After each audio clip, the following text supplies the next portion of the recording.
Good morning. Today in this lecture we see about applications of superalloy. There are many applications we are using the superalloy. The first one is aerospace and the gas turbine and the pressurized water reactor, gas turbine in a thermal power plant, so on so. And also the rocket motor engine, turbine blades and the engine superbikes.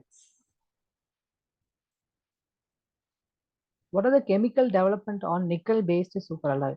The properties of nickel-based superalloy can be tailored to the certain extent through a additions of many other elements. For example, if a effect it is an alloying element, is a solid solution strengthener, the chromium and molybdenum, FCC matrix stabilizer, carbon, tungsten, and nickel. So on so.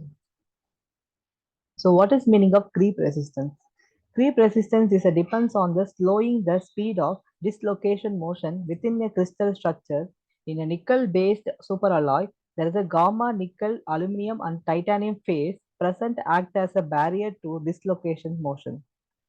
For this reason, this gamma intermetallic phase, when the present in the high volume fractions, drastically increasing the strength of these alloy due to the order, nature, and high chronic coherency with the gamma matrix.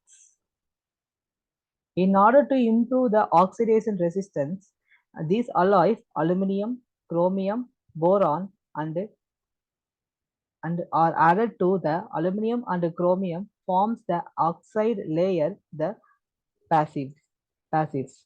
The surface and protect the superalloy from the further oxidation, while boron and tungsten are used to improve the adhesions of this oxide scale to the subtracted. The grain boundary strengthening are achieved through the additions of carbon and a carbide formers such as chromium, molybdenum, vanadium, niobium, tal taltium, titanium, and hafnium, which derives the participations of carbides at a grain boundaries and thereby reducing the grain boundary sliding. Microstructure: gamma matrix and gamma prime, gamma double prime, carbide, topological closed packed typical phase. It is a Fc nickel rich matrix and the nickel aluminum precipitate Y phase, the cuboid in a phase we have shown in the figure. So what is the gamma matrix?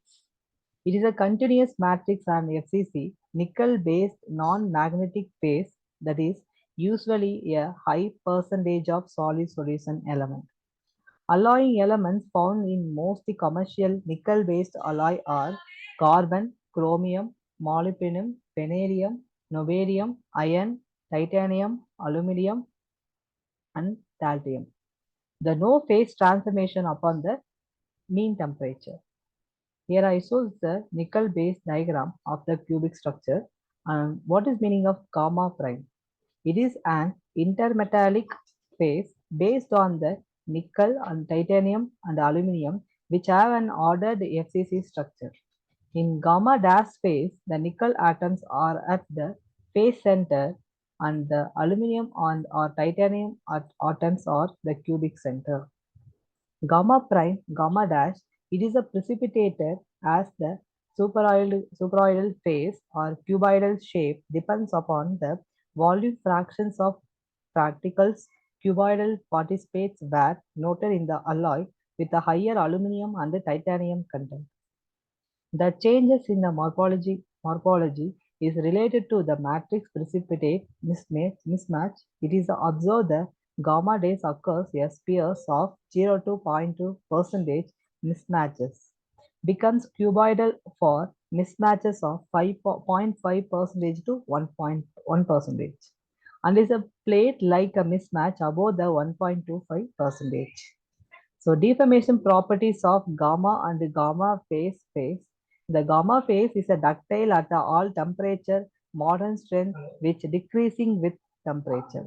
Gamma days phase brittle except the very high temperature and a very high strength with increasing the temperature upon to 1100 Kelvin. The hard gamma days phase constrains dislocation motion in a soft gamma phase consecutions also the gamma phase gets stronger. Thank you.